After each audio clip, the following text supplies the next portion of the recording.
Pag pinagalitan kayo, sinyalis na mahal kayo ng isang tao. Kasi kung mahalaga ka sa kanya at alam niya na mali yung ginagawa mo, itatama ka niya. Sasabihin sa inyo yung tama. Pero hindi yan yung natural na sitwasyon na nangyayari. Pag pinagalitan kayo sa bagay na mali ninyo, nagagalit kayo. So please, huwag kayong magalit. Isipin ninyo, sana ako nagkamali at ano yung pwede kong itama. Kasi itong taong to na nagalit sa akin, mahalaga ako sa kanya. Kasi ang taong may paki sa inyo, ang ibig sabihin lang nun, mahalaga kayo. At kapag mahalaga kayo, mahalaga. Anong mayroon doon?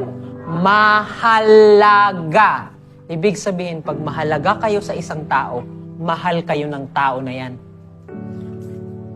Kasi kung hindi kayo mahal ng nanay o tatay ninyo, go! Gawin niyo yung gusto ninyo. Wala silang pakialam sa inyo.